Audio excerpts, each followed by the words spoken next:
आरती वगैरे सगळं झालेलं आहे बघा, मस्तपैकी आपली ही स्वामींची पूजा पण छान झालेली आहे इथे मस्त. आणि देवाची पण पूजा आपली छानपैकी झालेली आहे मस्तपैकी. आता आमची डेझी पाया पडते बघा. डेझी पाया पड बाबा, लल्ला पाया पड, जय जय बाप्पा करा, जय जय बाप्पा.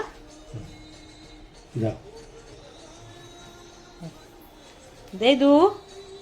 ए बाबू बसा खाली, बसा खाली, बसा बसा खाली. सगळ्यांना पहिल्यांदा श्री स्वामी समर्थ. आज स्वामींचा प्रकट दिन आहे, तर माझी मी पूजा तुम्हाला दाखवली, आरती वगैरे सगळं काय झालंय. नैवेद्य माझा झालेला आहे, फक्त मला वरण फोडणीला घालायचं आहे, बाकी सगळं माझं जेवण झालंय. तर मी आता दुपारीच तुम्हाला स्वामींना दाखवून घेणार आहे नैवेद्य वगैरे. बघूया आता मंदिरात वगैरे मठात वगैरे जायला मिळतं की नाही, ते चाललाय प्रयत्न, मठात जायचा माझा विचार आहे. पण आता बघू, कारण आमची डेझी आहे ना, एकटीला ठेवून तिथे जाऊ शकत नाही, कारण खाली दिवा बिवा आहे ना, सगळं खाली पूजा मांडलेली आहे. तर बघू, स्वामींची इच्छा असेल तर तिथपर्यंत मला घेऊन जातील, कारण आजपर्यंत सगळ्या इच्छा त्यांनी माझ्या पूर्ण केल्यात. आणि आज तुम्ही जे काय मागताल ना स्वामींकडे, ते भरभरून मागा. स्वामी तुमचे नेहमी ना तुम्हाला भरभरूनच देतील. आणि जर तुम्हाला जर असं म्हणजे समजा पूजा वगैरे करायला मिळत नसेल, अध्याय वाचायला जर मिळत नसेल, तर तुम्हाला मी एक अगदी साधा आणि सोपा उपाय सांगते.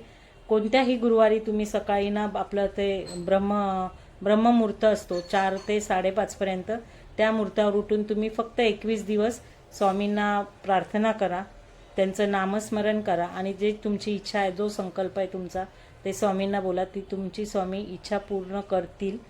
आणि खूप तुम्हाला जर बाकी इतर सेवा करायला नसेल मिळत, तर ही सेवा तुम्ही करा. ही सेवा खूप फलदायी आहे, खूप म्हणजे खूप फलदायी आहे. मला तरी खूप म्हणजे असं फरक आहे, आणि मला तर नेहमी अनुभव येतातच स्वामींचे. आणि मी रोज स्वामींचे अध्याय वाचते, एक दिवसही माझा चुकत नाही. आज मी त्यांची पण उठून पूजा बिजा सगळं केलं, मंदिरातली पूजा वगैरे सगळं झालं वगैरे. आता तुम्हाला पण मी माझी पूजा वगैरे कशी मांडली, काय दाखवलं, ते सगळं दाखवलं मी तुम्हाला. दरवर्षी मी करते, दरवर्षी मी तुमच्याबरोबर व्हिडिओ शेअर करते. आता 3 वर्ष झाली माझं चॅनल हे करून. तर बघूया आता मला स्वामी कधी यश देत आहेत. हे मला स्वामी यश देणार ह्याच्यामध्ये पण, आणि तुमच्या सगळ्यांची साथ असू दे. तुम्हाला माझं बघा, आता मी पूजा केलेली आवडली का, मी काय काय ठेवलं ते पण तुम्हाला सांगितलेलं आहे. पूजा कलशमध्ये मी फक्त काही नाही टाकलेलं, हळदी कुंकू फूल द्रुवा वगैरे टाकलेले आहेत, आणि नारळ आणि खायची 5 पानं लावलेली आहेत. ती पानं पण माझ्याकडे वेल होता आपला, आणि खायच्या पानांचा नागवेलचा, ती पानं लावलेली आहेत मी इथे. आणि बाकी आपली गणपतीची पहिली पूजा करून घेतो आपण. तो विडा ठेवतो, ती 2 पानं खायची ठेवायची आहेत, 1 रुपया ठेवायचा आहे, सुपारी ठेवायची, हळदी कुंकू द्रुवा वगैरे त्याला अर्पण करायचे आहेत, फुलं वगैरे अर्पण करायची. पहिली गणपतीची पूजा, नंतर बाकीची सगळी पूजा असते. हे तर सगळ्यांना माहिती आहे, पण मी सांगते तुम्हाला, हे बेसिक आहे. पण मी पूजा करताना नेहमी पहिली गणपतीची पूजा करते, आणि नंतर मग बाकीची सगळी पूजा करते. तर तुमच्याशी मी शेअर केल्या ज्या गोष्टी आहेत त्या. आता मी तुम्हाला आज जेवण काय बनवले ते मी तुम्हाला दाखवते, नैवेद्याचं ताट करीन तेव्हा दाखवते तुम्हाला. आणि जर तुम्हाला माझा जर हा व्हिडिओ आवडला असेल तर प्लीज मला लाईक, शेअर, कमेंट आणि सबस्क्राईबर नक्की करा. कमेंट करून सांगा. तुम्हाला माझे भरपूर व्हिडिओ आहेत, तुम्ही हे व्हिडिओ पण मागचे जे व्हिडिओ आहेत ते पण तुम्ही जाऊन बघा. मी हे केलेले आहेत, रेसिपी वगैरे टाकलेलं आहे, डेली ब्लॉग, ट्रॅव्हलिंगला वगैरे कुठे गावी वगैरे गेले ते पण टाकलेले आहेत. तर म्हटलं चला आता थोडंसं मी चालू करायचा प्रयत्न करते डेली ब्लॉग. जमतायत की नाही जमतायत ते सांगा. तुम्हाला थोडंसं मी दाखवीन माझ्या घरातलं, थोडं डेलीची कामं वगैरे दाखवायचा प्रयत्न करीन मी.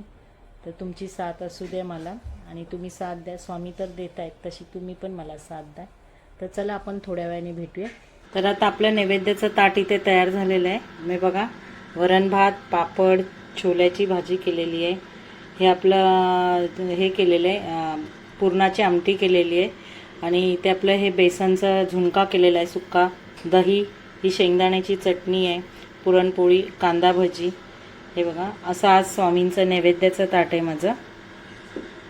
हे बघा, तर आता मी नैवेद्य दाखवून घेते. कटाची आमटी आहे ही. हे बघा, छानपैकी सगळं झाली माझी तयारी. पुस्तक वगैरे वाचून पूजा बिजा सगळं करून झालं तर नैवेद्य दाखवत. हे बघा, तर मी इथे नैवेद्य आपला दाखवलेला आहे मस्तपैकी.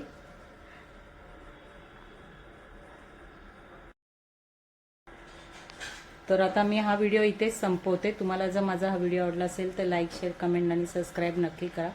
असेच माझे नवीन नवीन व्हिडिओ तुम्हाला येत राहतील. धन्यवाद. तर चला भेटूया पुन्हा एकदा. श्री स्वामी समर्थ.